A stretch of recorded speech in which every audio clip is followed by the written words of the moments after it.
Bismillahirrahmanirrahim. Alhamdulillahi rabbil alamin.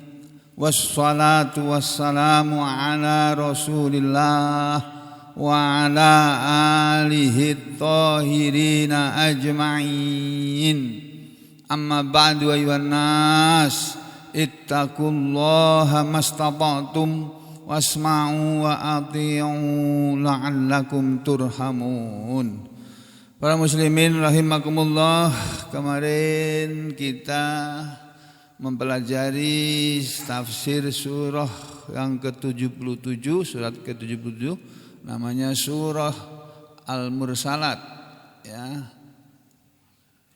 Suratul Mursalat mestinya begitu.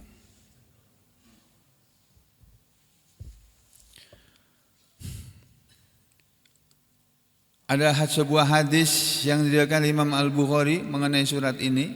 Hadisnya bunyinya seperti ini, dengan sanadnya yang lengkap, tapi saya ringkas.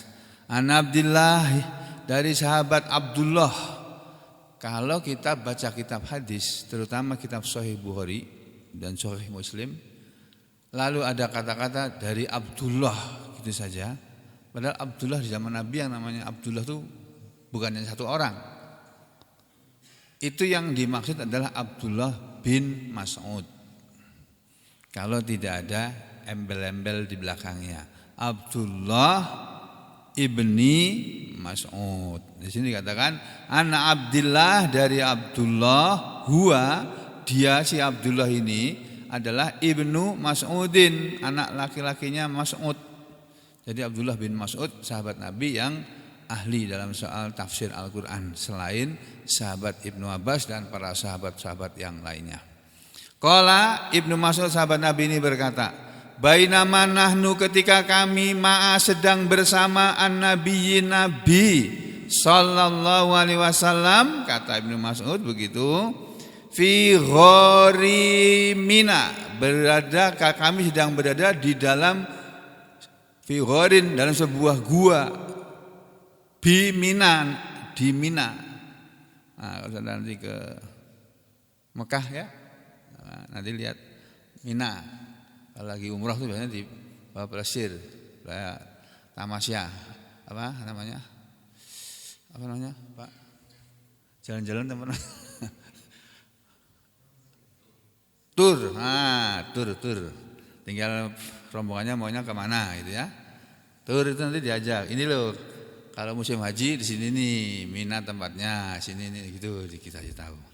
Nah, dulu Nabi bersama kami para sahabat sedang berada di sebuah gua di Mina yang berada di Mina. Ya, satu tempat yang berada sekitar Mekah. Tiba-tiba nazalat alaihi, turunlah kepada Nabi. Apa yang turun? Ini surat ini. A'udzu billahi minasyaitonir rajim. Bismillahirrahmanirrahim. Wal mursalati urfa, dan seterusnya. Turun surat ini di Mina ketika Nabi sedang menunaikan ibadah haji. Ini menunjukkan bahwa surat ini turunnya di akhir-akhir. Wallahu a'lam ya, di akhir-akhir. Atau Nabi kita kan sebelum haji pernah umroh 4 kali ya. Mungkin waktu beliau sedang umroh hanya jalan-jalan ke Mina, tapi Nabi kok kayaknya nggak mungkin ya jalan-jalan, nggak ada gunanya gitu. Ya, pokoknya Nabi sedang berada di Mina bersama kami. Fa innahu, maka sesungguhnya ketika turun surat tersebut, kata Ibnu Mas'ud, layat luha, sungguh Nabi membacakan surat Wal Mursalat. Wa inni, dan sesungguhnya aku Abdullah bin Mas'ud ini la atalaqoha, bukan li ini ya. Ini yang salah ketik orangnya yang bikin kitab ini, tulisan ini. Saya cuma nyontek aja kok. La atalaqoha, sungguh aku yang menerima surat Al-Mursalat ketika dibacakan oleh Nabi. Aku yang mendengar langsung, ya, menerima langsung surat tersebut dibaca oleh Nabi, min fihi, dari mulut beliau. Jadi Nabi baca surat wal mursalat, Ibnu Mas'ud langsung mendengarkan dari lisan Rasulullah SAW. Wa inna, dan sesungguhnya kata Ibnu Mas'ud, fahu, mulut beliau Nabi ketika itu larotbun, sungguh basah. Ya, dalam keadaan basah, biha, dengan sebabnya, karenanya, karena diberi wahyu satu surat penuh tadi itu, seperti yang dibaca imam tadi. Satu surat penuh turun sekaligus. Dan saat itu juga Abdullah bin Mas'ud hafal. Masya Allah. Kalau kita bacakan sekali, hafalnya 3 tahun. Masya Allah. Lalu kata Ibnu Mas'ud, tiba-tiba saat itu wasabat, melompatlah alaina kepada kami hayatun, seekor ular. Jadi ketika kami sedang berada bersama Nabi di sebuah gua, namanya gua di Mekah sana kan kita tahu batu-batuan aja itu. Batu ada lubang itu. Dan gua di sana jangan disamakan dengan gua Selarong yang ada di Kebumen tempat kota saya di masa kecil, atau gua apa Pak? Gua Batu Jajar, atau gua mana lagi yang terkenal Pak? Gua di Jawa itu. Ya. Tiba-tiba guanya cuma lubang kecil itu aja. Tiba-tiba lompatlah seekor ular. Faqalan nabiyyu, maka bersabdalah Nabi sallallahu alaihi wasallam, ketika ada seekor ular tiba-tiba melompat di hadapan Nabi dan para sahabatnya, ya sebagai manusia biasa kaget. Lalu Nabi bilang apa ketika melihat ular melompat ini? Nabi bilang, uqtuluhu, kalian bunuhlah dia. Nabi menyuruh membunuh ular. Bunuh ular itu, bunuh dia. Fabtadarnaha, maka kami pun bersegera kepadanya. Kami pun cepat-cepat berusaha mengejar ular tadi untuk membunuhnya. Fadhahabat, lalu tiba-tiba hilang ularnya, pergi. Tidak berhasil dibunuh.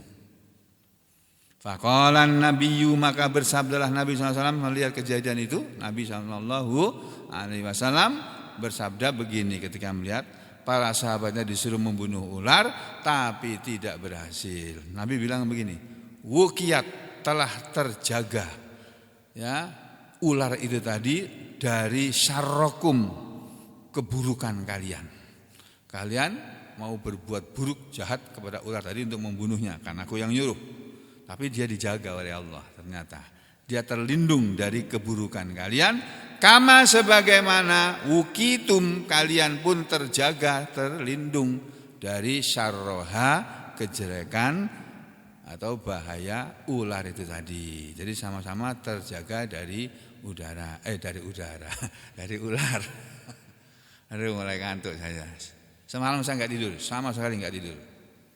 Baru kali ini aku nggak tidur dari habis taraweh sampai adzan subuh. Sekarang mulai baterainya mulai swak ini. Saya suruh bikin pengumuman di pintu, praktek buka jam 8:30. Jadi dari sini kita dapat pelajaran bahwa membunuh ular itu boleh. Ya. Dalam ajaran Islam membunuh ular itu boleh. Nabi pernah menyuruh membunuh. Ini hadis sahih loh ini. Wa akhrajahu Muslim, dan telah selain Bukhari, wa akhrajahu, dan telah mengeluarkan hadis ini Muslimun, Imam Muslim aidon juga.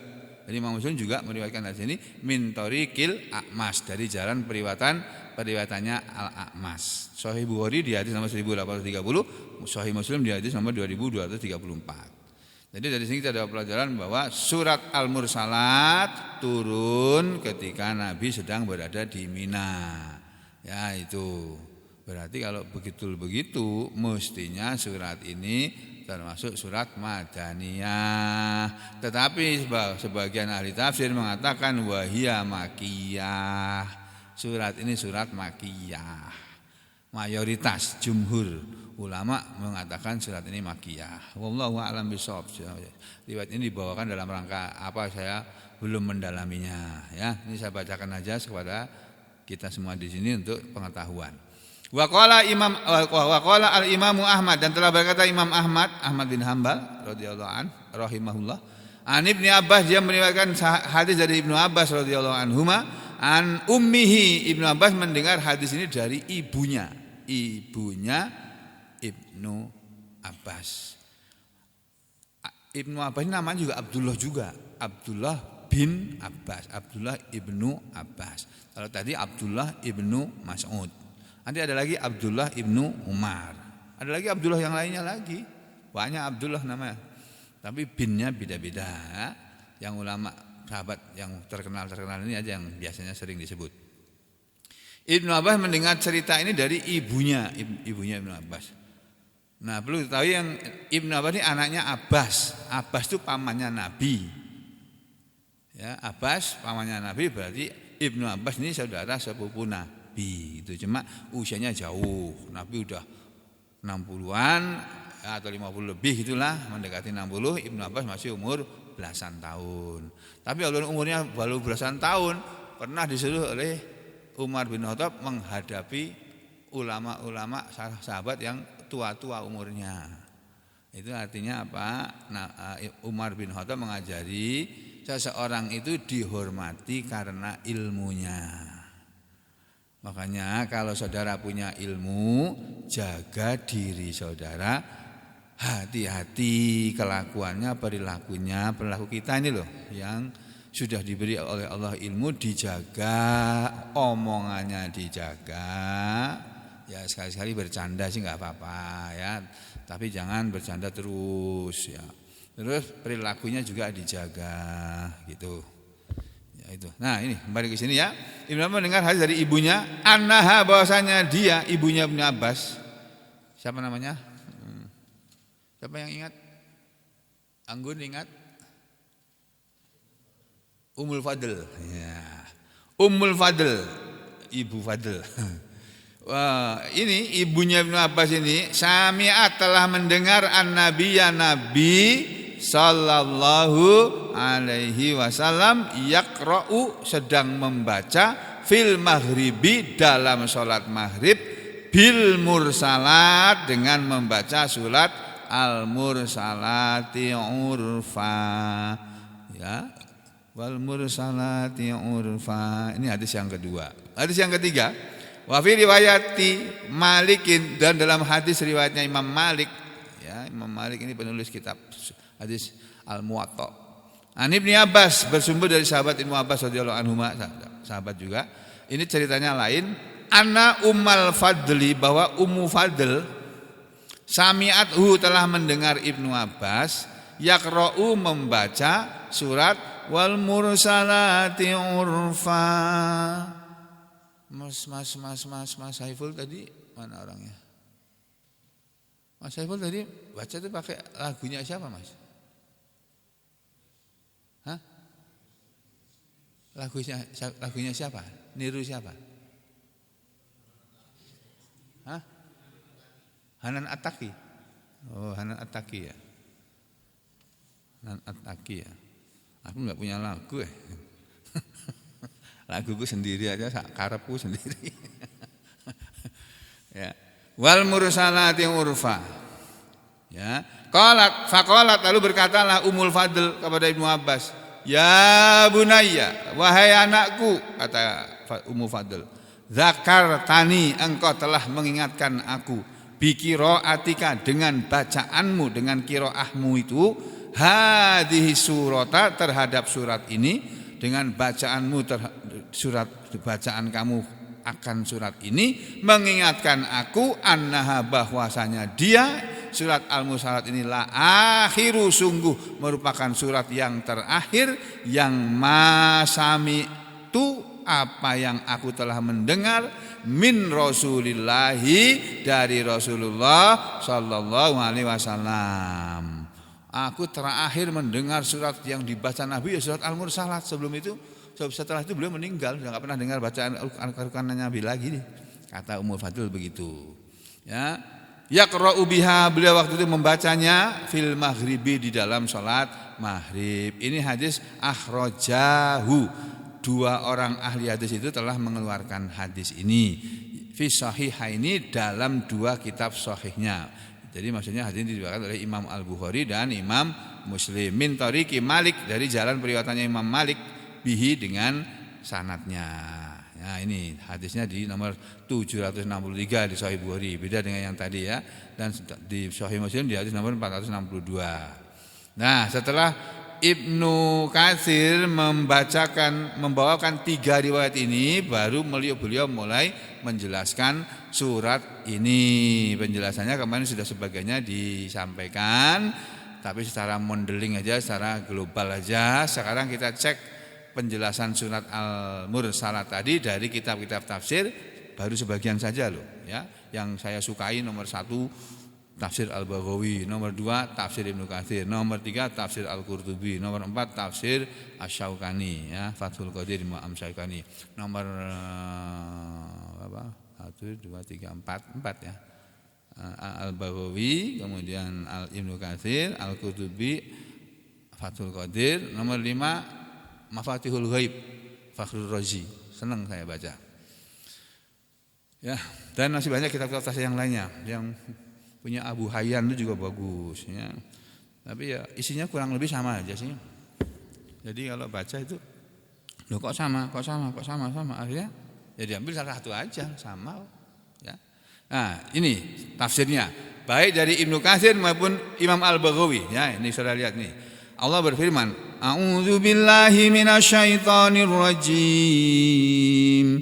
Bismillahirrahmanirrahim. Itu tadi laguku sendiri, bukan ikut siapa-siapa ya. Enggak ada ikutnya Hanan At-Taqiqah siapakah, enggak. Laguku ya begitu dulu itu. Wal mursalati urfa, demi yang diutus dengan membawa kebaikan. Maksudnya yakni demi malaikat, yakni al malaikat wal mursalat, demi yang diutus maksudnya adalah yakni para malaikat, alati yang para malaikat itu ursilat telah diutus bil ma'ruf dengan membawa kebaikan. Jadi urfan ini dimaknai ma'ruf. Nah, kata-kata urfan sendiri ada beberapa makna. Salah satunya adalah ma'ruf. Demi malaikat yang telah diutus dengan membawa kebaikan. Kebaikan apa itu? Min amrillahi wa nahyihi, berupa perintah Allah dan larangannya. Nah, tafsir yang kedua, wal mursalati urfa, demi angin yang diutus, yang dikirim ya oleh Allah urfa, dengan berturut-turut ya, yakni ar-riyah, demi angin yang ursilat diutus oleh Allah, dikirim oleh Allah mutatabiatan, dengan berturut-turut. Jadi anginnya berembus terus-menerus kan, enggak ada berhentinya itu. Ada angin siang, ada angin malam. Saya lupa kalau angin siang itu dari utara ke selatan atau dari selatan ke utara, terus angin malam dari utara ke selatan, lupa saya sudah. Nah, nanti sampean cari sendiri sudah. Ya, angin siang bertiup dari laut ke darat atau sebaliknya, saya sudah lupa. Wis enggak perlu diingat lagi, sudah selali. Ya.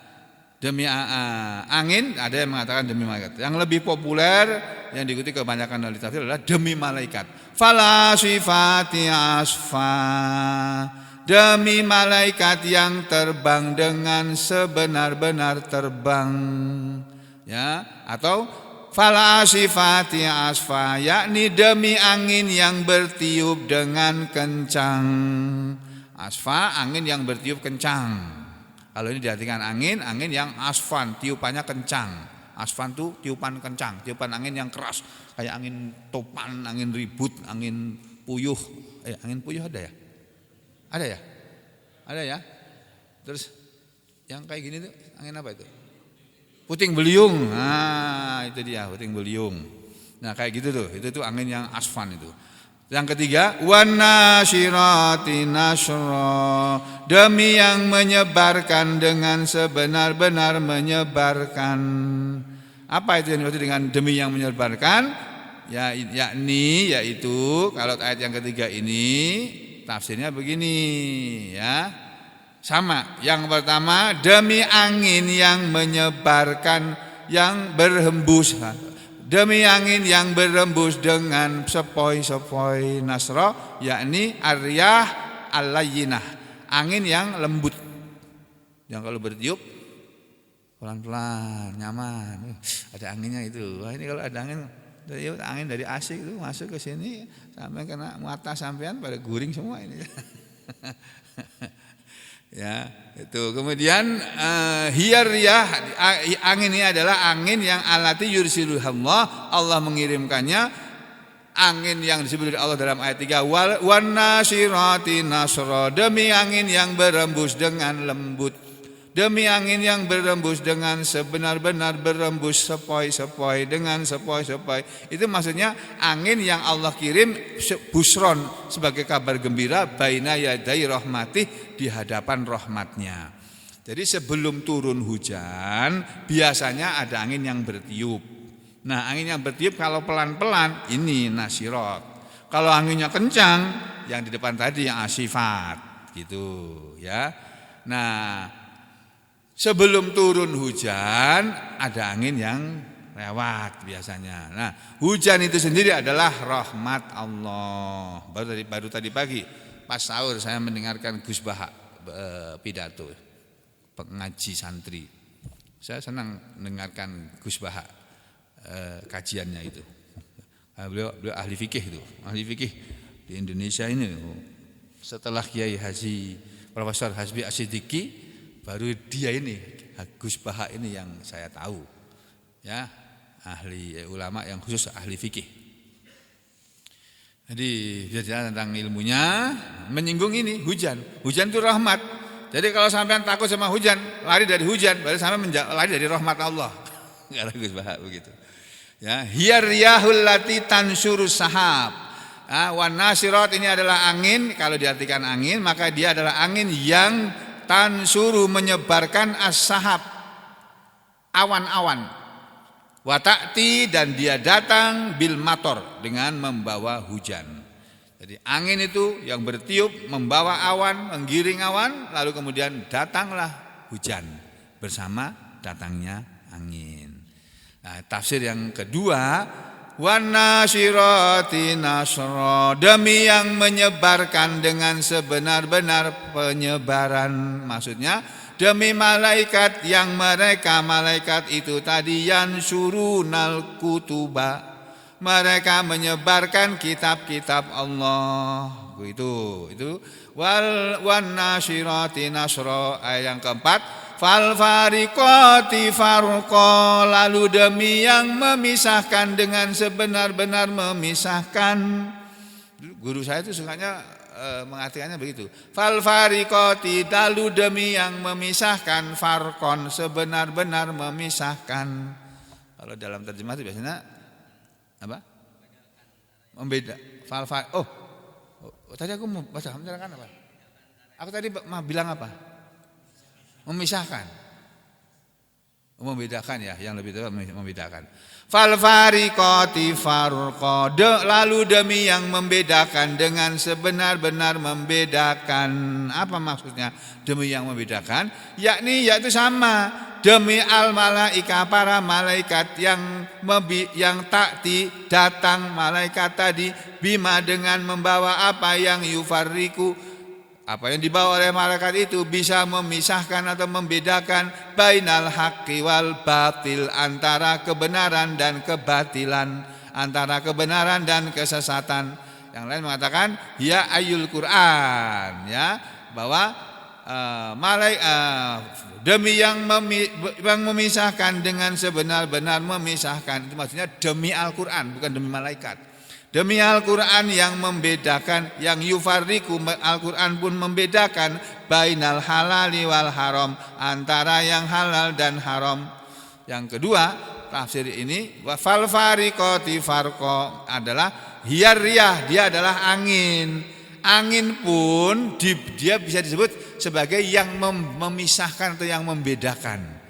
Memisahkan atau membedakan apa? Yufarriku sahab. Angin itu bisa memisahkan as-sahaba, awan, wa tabaddaduhu, dan mencerai-beraikannya.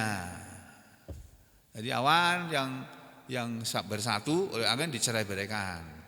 Nah, itu pekerjaan angin tuh yang membawa awan.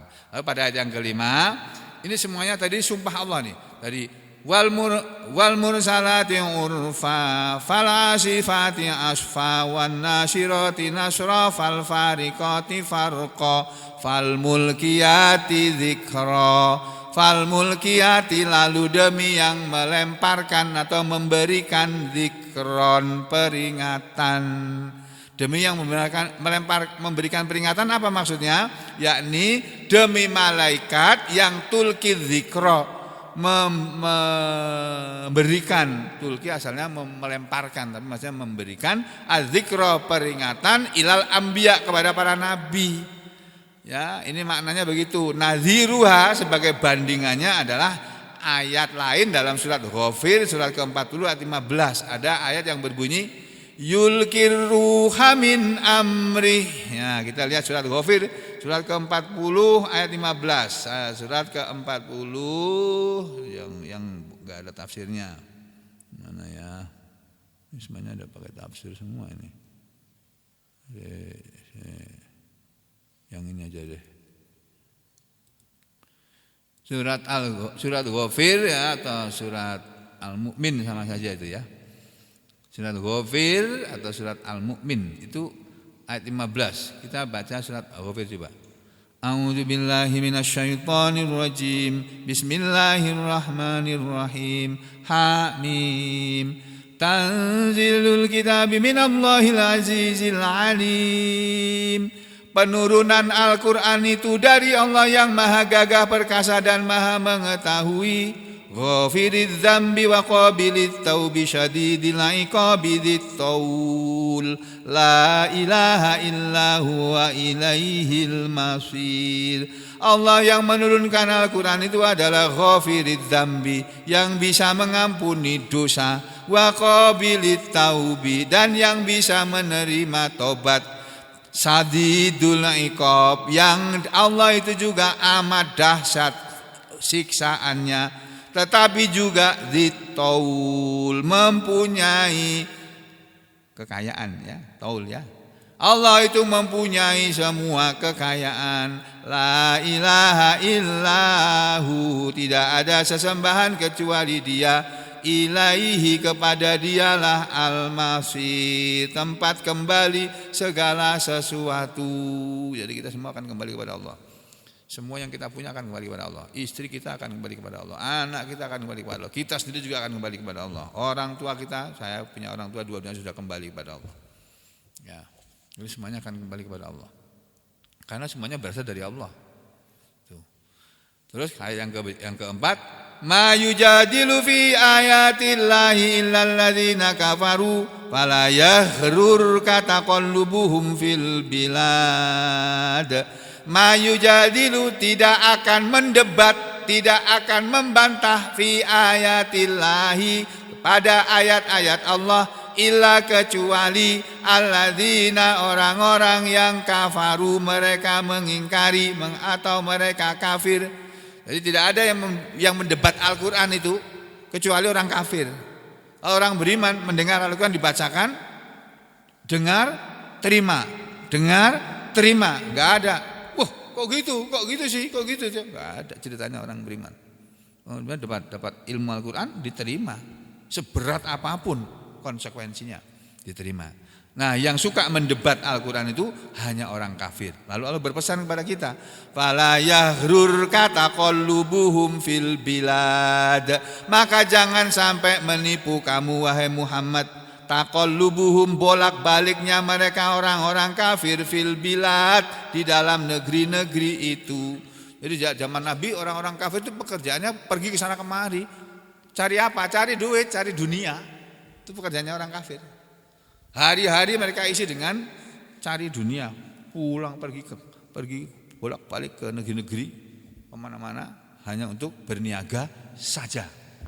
Nah, kalau kita berniaga boleh, berbisnis boleh, pergi kemana-mana pakai cari duit boleh, tapi tidak itu saja yang kita lakukan. Ada sholatnya di tengah-tengah kita sibuk mencari tadi, ada ngaji Qur'annya, ya, ada berzikirnya, ada berbuat baiknya kepada orang yang kita temui, yang kita tidak kenal dan kita kenal, kita ucapkan salam dan sebagainya. Lalu pada ayat yang kelima, Kadzabat qablahum qaumun Nuhin wal ahzabu min ba'dihim wa hammat kullu ummatin bi rasulihim liya'khudhuhu wa jadalu bil batil liyudhidu bihil haqqa fa akhadtuhum fa kaifa kana iqab. Allah bercerita tentang kaum sebelum Nabi Muhammad SAW. Wahai Muhammad, kadzabat qablahum telah mendustakan sebelum mereka orang-orang Mekah ini ada. Siapa yang mendustakan? Kaum Nuhin, kaumnya Nabi Nuh, mendustakan nabinya mereka yaitu Nabi Nuh. Wal ahzabu mim ba'dihim, demikian juga kelompok-kelompok umat-umat dari sesudah mereka. Wahammat, dan sangat menginginkan kullu ummatin, setiap umat tadi, bi rasulihim, kepada rasul mereka, liya'khudhuhu, untuk menangkapnya. Jadi musuh para rasul Allah sejak zaman dulu kepingin sekali nangkap itu rasul, itu dibunuh, selesai sudah. Sekarang ini kepingin banget orang penguasa ini nangkap Habib Rizik, bunuh, selesai sudah, biar nggak bikin kacau. Tapi masih dilindungi oleh Allah terus. Mau dibunuh berkali-kali gagal terus. Gitu. Nah, tapi akhirnya karena gagal, ketahuan, ya, akhirnya dipenjara. Nah, kasihan beliau. Dan sekarang beliau masih tahanan kota ini sampai 2024. Gak bisa ikut kampanye. Nah, sudah kembali ke sini. Wajadalu bil batil, dan setiap umat dari para rasul tadi suka mendebat dengan kebatilan, liyudhidu bihil haqqa. Untuk apa? Untuk menolak dengannya akan kebenaran. Fa akhadtuhum, maka aku pun menyiksa mereka. Jadi umat Nabi Nuh kutenggelamkan, umatnya Nabi Hud dikirimin apa? Nabi Hud hujan yang hujan apa? Kadzabat apa? Al-haqqah mal-haqqah wa ma adraka mal-haqqah kadzabat samudu adum bil qari'ah. Terus fa amma samudu fa uliku bit taghiyah wa amma adum fa uliku birihin sarsarin atiyah. Kaum Ad, kaumnya Nabi Hud ya. Ya, itu dibinasakan dengan angin sorsor. Dihabisi oleh Allah dengan angin sorsor. Kalau kaumnya Nabi Nuh ditenggelamkan, sampai anaknya juga ikut tenggelam, istrinya juga ikut tenggelam. Istrinya Nabi itu loh, oleh Allah ditenggelamkan. Kenapa? Karena enggak nurut sama suaminya. Maka aku pun menyiksa mereka, fa kaifa kana iqab, maka bagaimana keadaan siksaanku. Hai Muhammad, kalau sudah begitu gimana coba siksaanku? Aku bisa menyiksa siapa saja yang aku mau siksakan. Wa kadzalika, dan begitulah, haqqat, benarlah, pastilah benar, kalimatu rabbika, kalimat Tuhanmu, kalimat pemeliharamu, alal ladzina kafaru, terhadap orang-orang kafir itu, annahum, bahwasanya mereka orang-orang kafir itu menurut kalimat Allah adalah ashabun nar, penghuni neraka.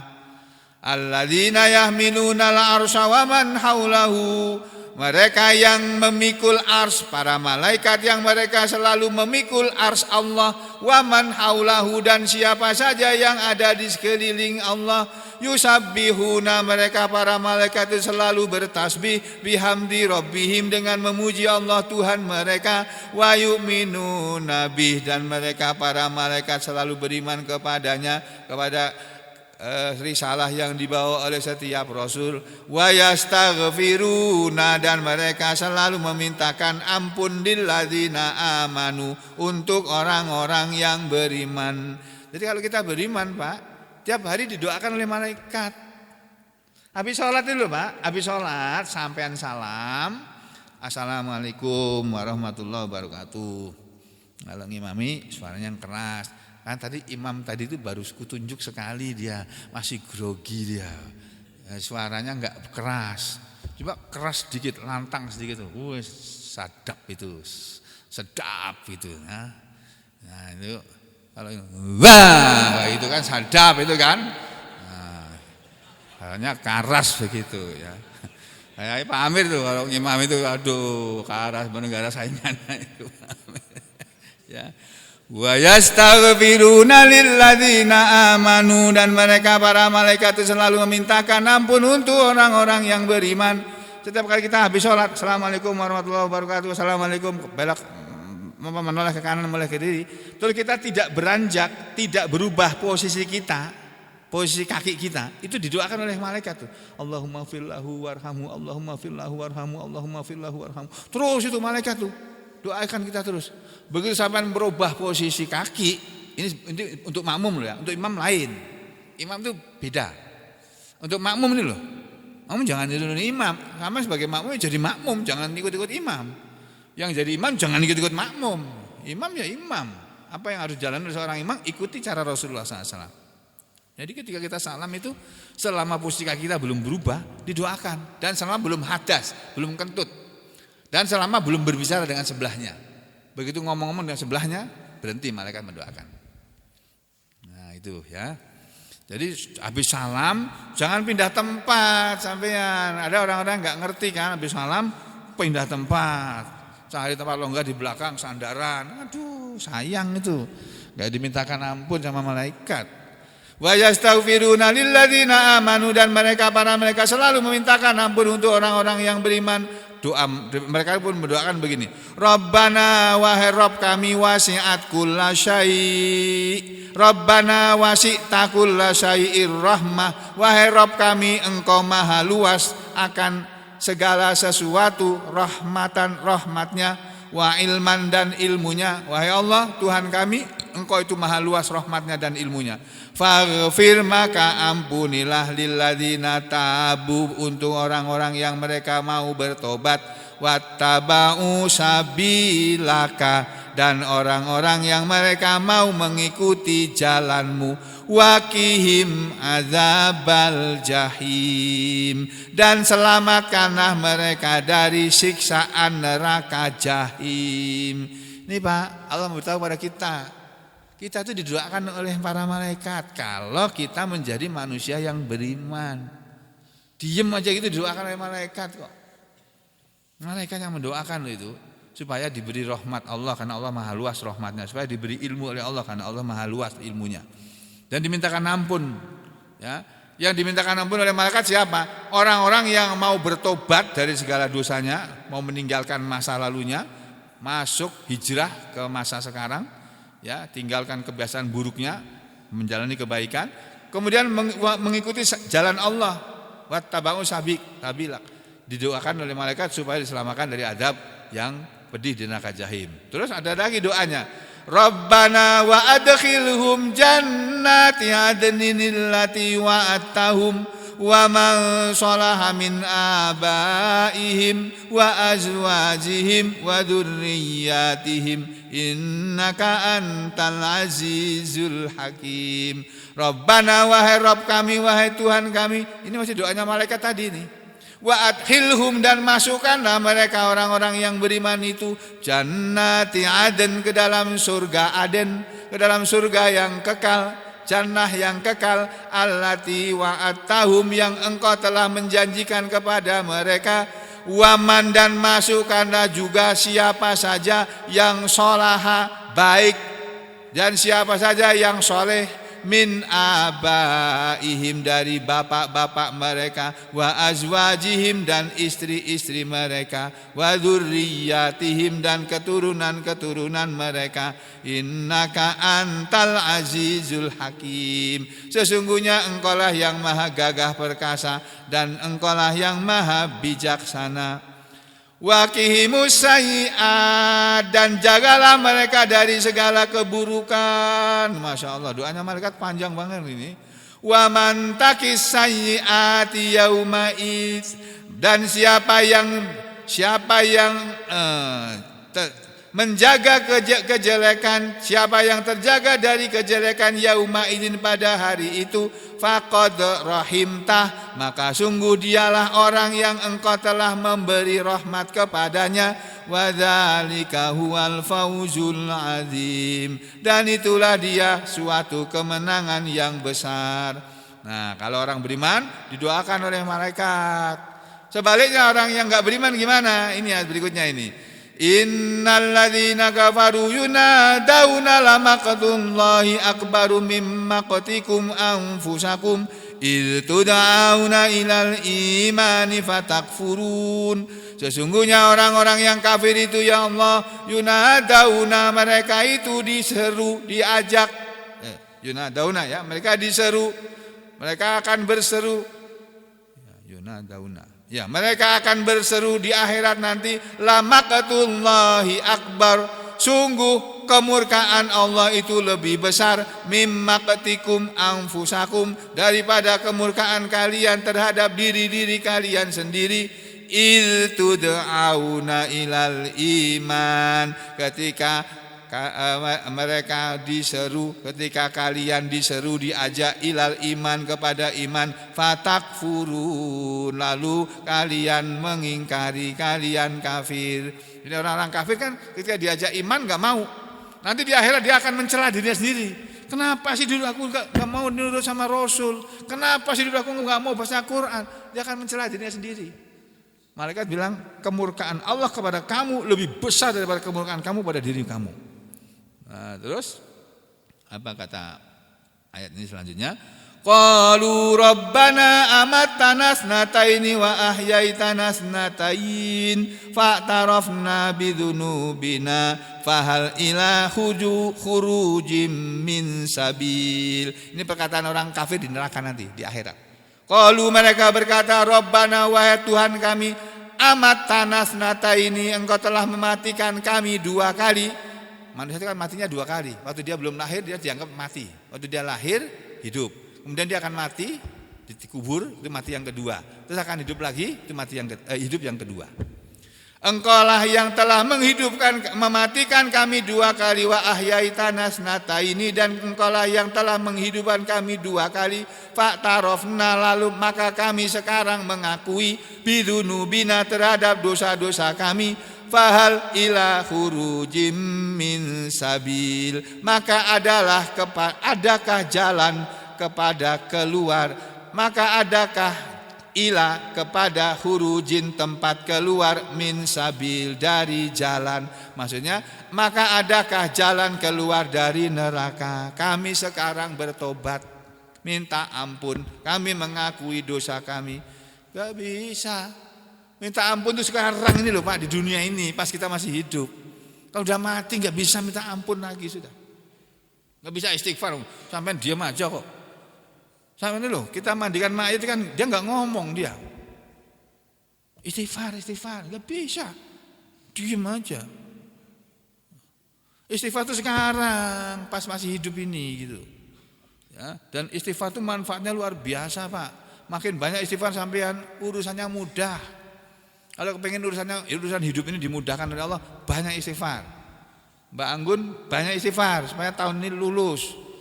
Oh, ya, jangan mundur-mundur lagi sudah. Aku dengar sudah hampir selesai itu Anggun itu. Ya, kalau sampai nanti pindah pengujinya ke ustadz yang lain kacau. Oh, dengar-dengar mau dipindah ke ustadz lain, jangan. Aku protes sama ustadz nanti kalau Anggun dipindahnya sama ustadz yang lain. Udah biar aja sama ustadz yang sekarang ini. Nah, ada ustadz yang perhatian penuh pada muridnya, membantu cepat selesai. Tapi ada yang ya namanya orang sih ya, pokoknya sak kobre, istilah orang Jawa itu. Sak kobre itu sak enaknya gitu, sak enaknya dia gitu loh. Nah, padahal orang kan kepengen cepat selesai. Dia bilang tunggu dulu. Tunggunya dia ngomong tunggu dulu itu nanti berdampak ke pertemuan berikutnya itu. Itu untuk menghindari yang seperti itu istighfar sama Allah, minta ampun tiap hari 100 kali itu baru sedikit. Nabi kita aja 100 kali, kok kita 100 kali. Kalau bisa kita 1000 kali istighfar sehari. Tuh. Zalikum bi annahu idza du'iya Allahu wahdah kafartum. Yang demikian kalian yang seperti itu, bi annahu, kalian yang kafir maksudnya, bi annahu, karena idza ketika du'iya Allah diseru, wahdahu, sendirian saja dia, kafartum, kalian mengingkari, wa iyyusyrak bihi, dan ketika Allah disekutukan dengannya, tu'minu, kalian percaya. Jadi manusia yang kafir itu ketika Allah diseru sendirian, mereka mengingkari. Tapi ketika Allah diseru, disekutukan, mereka menyetujui. Apa maksudnya? Kita dalam beramal ini harus ikhlas karena Allah. Tidak boleh ada niat ganda dalam niat ditujukannya, dimaksudkannya semua amal kita. Jangan ada dua maksud, jangan ada dua tujuan, dua niat, jangan. Untuk setiap amalan. Kalau kita ada dua niat, itu Allah tidak akan mau terima. Tapi yang seperti itu yang disetujui oleh orang-orang kafir. Kalau dia beramal ikhlas, itu orang kafir nggak setuju yang kayak begitu. Atau kalau menyembah Allah saja, mereka mengingkari. Tapi kalau Allah disekutukan, mereka setuju. Contoh yang jelas gini ya, sudah paling jelas. Saudara beragama Islam, kita semua beragama Islam. Kita hidup harus pakai aturan Islam. Dan aturan Islam semuanya itu ada dalam Al-Quran. Kalau saudara mengaku sebagai Muslim, maka saudara harus terima Al-Quran sepenuhnya semuanya, dan tolak semuanya yang selain Al-Quran. Harus begitu. Itu namanya konsekuen. Menjadi Muslim yang hidup dengan Al-Quran. Dipegang teguh ajaran Islam sampai mati, dan tidak akan keluar dari ajaran Islam ini. Pegang teguh Al-Quran ini. Jangan disekutukan Allah ini. Nah, yang terjadi orang mengikuti Al-Quran, tapi juga mengikuti ajaran komunis, mengikuti Al-Quran, baca Al-Quran, aidit itu loh Pak. Aidit itu waktu kecil itu kata Al-Quran berkali-kali loh itu, aidit itu, DNAid itu, waktu masih kecil. Tapi tuanya jadi ketua partai komunis itu. Kok bisa terjadi begitu? Ya itu tadi, karena dalam menyembah Allah tidak bertauhid yang lurus, tauhidnya pecah. Nah kita juga harus begitu. Harus lurus kita berkeyakinan tuh. Enggak boleh Islam ini dicampur-campur, enggak boleh. Islam ya Islam sudah. Enggak ada Islam nasionalis, enggak ada. Yang ada nasionalis ya. Kalau ada orang bilang Islam, ini orang Islam, ini partai Islam nasionalis ya. Itu bukan partai Islam itu, partai nasionalis. Atau Islam komunis itu bukan partai Islam itu komunis itu. Yang ada itu Pak Islam ya Islam. Kalau Islam sudah digandakan, Islam kalau sudah digandakan, digandeng itu, Islamnya kalah. Karena Islam itu sesuatu yang murni, yang bersih. Ya. Nah, ini orang-orang kafir, orang musyrik itu, kalau Allah, ketuhanan Allah yang Maha Esa itu dipegang teguh, kafartum, kalian kafir. Tapi kalau yusrak bihi, ketuhanan yang Maha Esa disekutukan, tu'minu, kalian percaya. Kalau Islam digandengkan, Islam ya Islam, tapi jangan begitulah. Masa Islam itu namanya Islam radikal kalau begitu itu.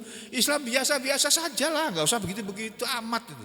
Loh, gimana sih begitu-begitu amat sugeng. Udah sampai saya dulu, bisa kita lanjutkan lagi. Ya, assalamualaikum warahmatullahi wabarakatuh. Aku luka lihat astagfirullah li walakum. Sampai ketemu lagi nanti malam insyaallah.